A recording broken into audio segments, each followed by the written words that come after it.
Hey yo, it's your boy Ayo Ko. We back and we're gonna get into it with Ayo Ko's hot takes.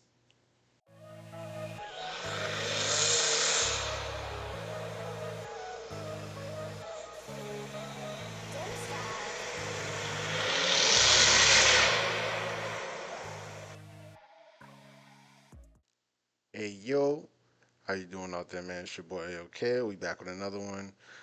Appreciate you for just stopping by the channel and everything, and we're gonna hop right into it. So the way this is gonna work is I'm trying something new. I know I've been going for a while, but again, I'm just trying to come back, get back into the swing of things, and again, trying something new. So what we're doing today is we're gonna be doing just this is a hot takes video, and what I'm gonna do is for now I'm gonna keep it at like 3 hot takes, and try to keep it below-ish 10 minutes, below 10 minutes, and just really get straight to the point on things, and definitely just be able to give each point enough time. So again, right now I'm just going to start out at 3 points per video, and maybe I can move that up and down depending on how things go with the next couple of hot takes videos that I put out.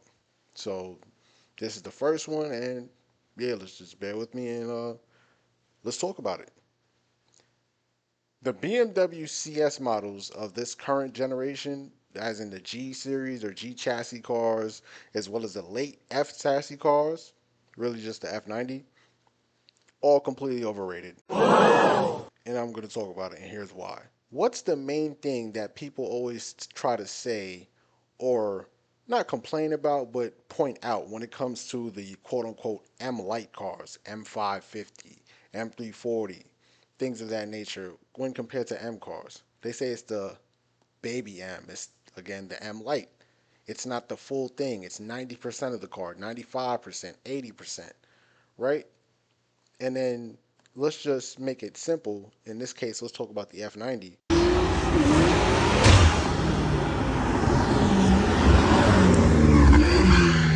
The G30 M550. A lot of people will say once it had the TU3 refresh on the N63 motor, when they jacked it up to 523 horsepower, 556 pound-feet of torque, something like that. When they jacked up the TU3 to that power level, a lot of people said this car almost makes the M5 irrelevant for the person that doesn't necessarily want to do track driving, even though the M5 is not necessarily a track car, but we can say that for another video. It's not necessarily set up for track driving, but just a really fast, comfortable, luxury executive car, right? The M550. And a lot of people will say that TU3 update made it 90%, if not 95% of what the M5 is. A lot of people will say that.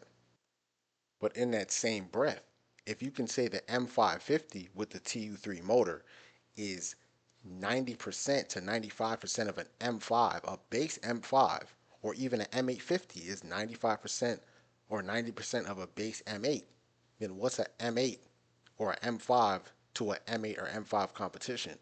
Like, what's that gap like between the M550 and M5 versus M5 and M5 competition? It's not that big of a gap. If the M550 is 90% of the M5 competition, then the M5 base must be 95% of that, right? And the CS is literally you take an M5 competition and slightly tweak the suspension, give it a software remap, give it a slick paint job. The frozen green, all the frozen colors, insanely hard. I like it. Change the DRL colors, amazing. Call it a whole new car, and for some reason they're still going for $140,000. But realistically, is that worth the $140,000 when I can pull up a 2020 or 2021 M5 comp right now, and that thing's probably 55,000, maybe 60. I could pull up an M550. That thing is what, 35,000, 30, depending on the mileage. Is it actually worth the coin? Who knows? Like that's not to me. That's more so for the enthusiast or the collector that really adores those cars. But realistically, when you step back and look at it, a highly spec'd M5 competition with carbon ceramic brakes, all the carbon options you want, and everything else you could think of, is including Bowers and Wilkins on the interior, like everything, right? Put that next to a CS. But now you can get that M5 competition today again for 60,000 versus a CS, which would probably still run you 130, 140, and it's already been proven with less than $2,000 downpipes, intakes, and a tune. That doesn't even have to cost you $2,000, especially if the car doesn't have to be unlocked. You can make nearly 300 wheel horsepower. You can look this up. You have tuners, all the tuners you want on Boot Mode 3 that you can access with the OTS maps and the like. You have tuners like Bosky Speedworks and such. They already shown that these TU3 N63 cars in the M550, as well as the S63 iterations, the S63M, the S63 TU4, all of these iterations, they can run up to E50. It's already been proven. They have very similar ceilings. So what that means is all you have to do is downpipe, tune, E50. The car is going to make nearly 800 wheel horsepower. Would I reliably run it at that level? Probably not, but it can do it. There's already been M850Is running 9-second quarter miles on the street, as in 9 nines on the street with simply downpipe tune E40.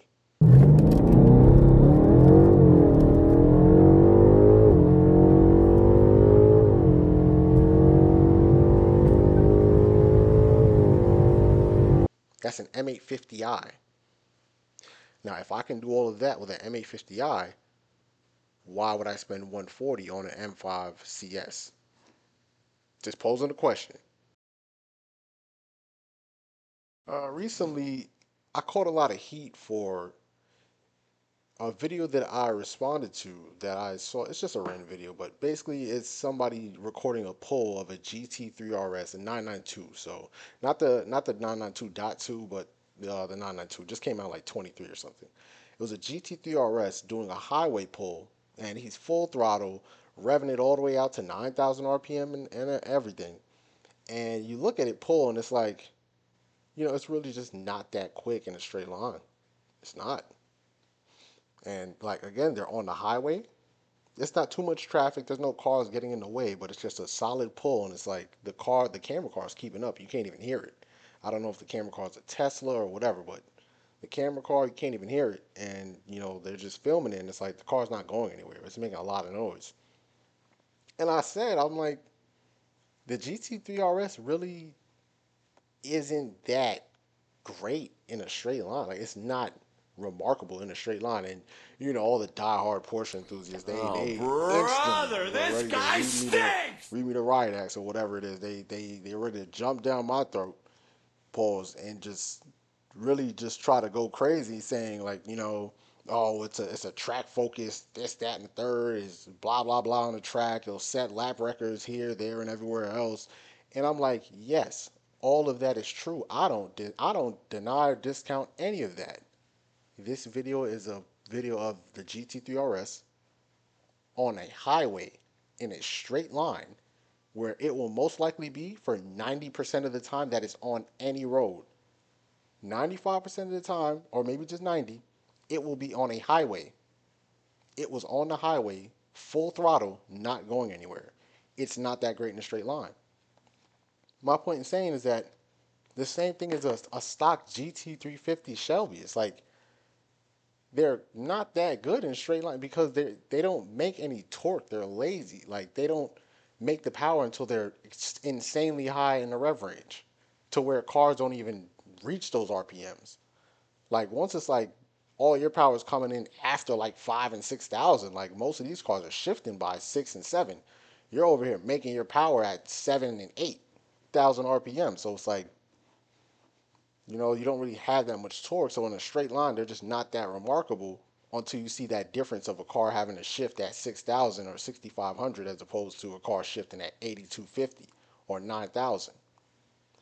But again, track cars, and that's the one thing about track cars that I kind of just was never a fan of, I guess, when they're bone stock anyway.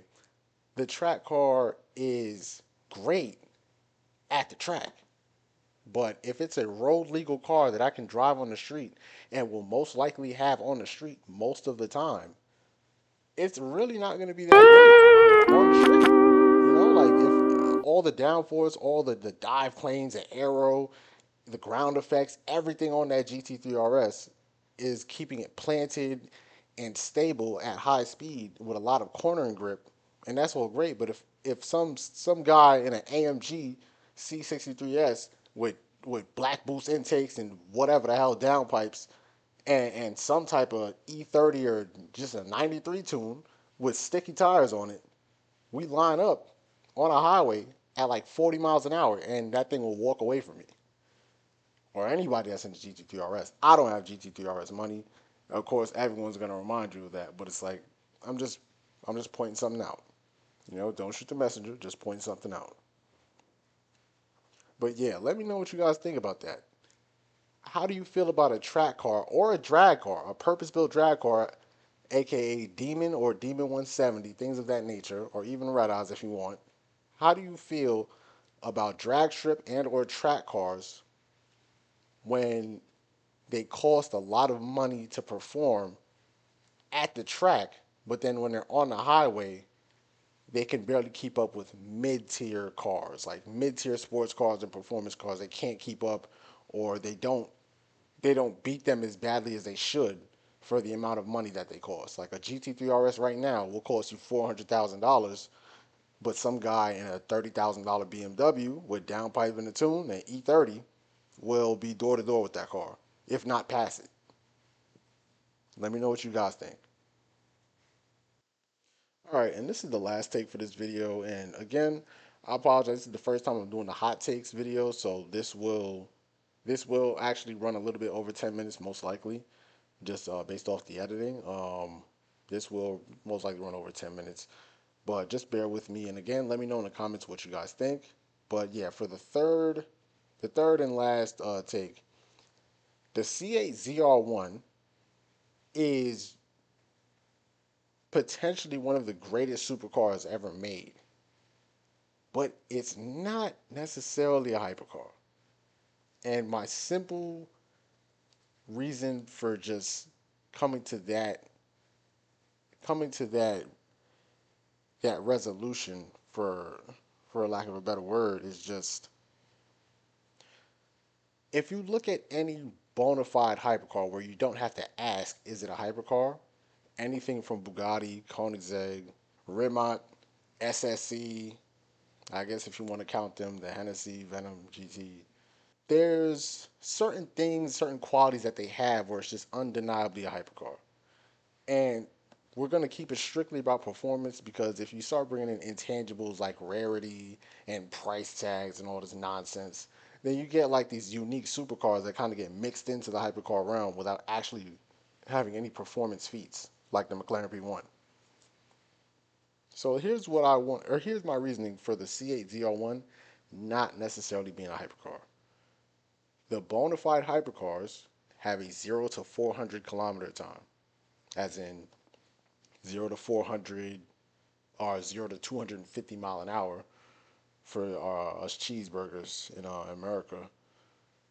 They have a 0 to 400 time, or 0 to 400 at zero time. And my thing is, how do you make a claim that you're that, or you're in that category, without actually doing anything that allows you to be in that category? Because it's not about quickness. If we're talking about performance feats that make your car a hypercar, it's not about quickness. Because then every Tesla is a hypercar. Like what other five, and Tesla, Lucid, and all the other guys, what other 5-seat sedans do you know are doing 0 to 60 in under 2 seconds with top speeds over 200 miles an hour? Are those hypercars now? Is a $28 million Rolls Royce Boat Tail a hypercar? It has like 600 horsepower. Same as the McLaren F1. That had over 600 horsepower. And the Boat Tail cost like $28 million. Is that a hypercar? Like, we start bringing in intangibles like price and rarity and all that stuff. Are those, like, no? If we keep it about performance, what do Koenigsegg, Bugatti, Hennessy, SSC, what do they all do? 0 to 400, and Rimac, what do they all do? 0 to 400 and top speed. If you can't put up a 0 to 400 time, how do you lay claim to being a hypercar? but you're going around setting lap records at different tracks in America, as well as eyeballing setting a lap record for American cars at the Nürburgring, which is amazing. Nobody gets a hypercar to set a lap record. You don't get a Koenigsegg or a Bugatti or whatever because you want to set a lap record at the Nürburgring. You get a Porsche or now an AMG or an Aventador SVJ or things of that nature, all supercars. A McLaren 765 LT, McLaren Senna, all supercars. Because we can't sit here and say a car that tops out at 218 or 220 and a car that has a speed limiter at 261 are in the same class. That's like telling somebody a Hellcat and a Scat Pack are in the same class because the Hellcat is only 20, 24 miles an hour faster. Oh, that's not that much. They're the same. But if you tell that to anybody, they're going to look at you like you're crazy because, like, no, a Hellcat and a Scat Pack is not a fair race. Unless the race is like 40 feet. And while the Hellcat's just spinning, the Scat Pack will eventually get grip first just from having less power. But again, that's just my final take, and I will just go over it again. My final take just being the C801 could be one of the greatest American supercars, let alone just supercars ever made, but it's not necessarily a hypercar.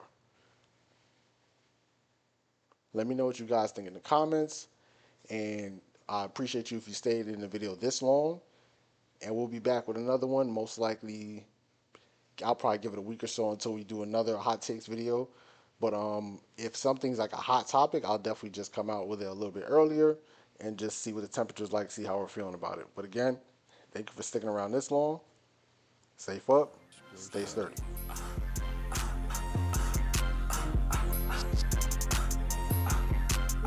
I'm making flex music, nigga, you can flex too. I'm making flex music, nigga,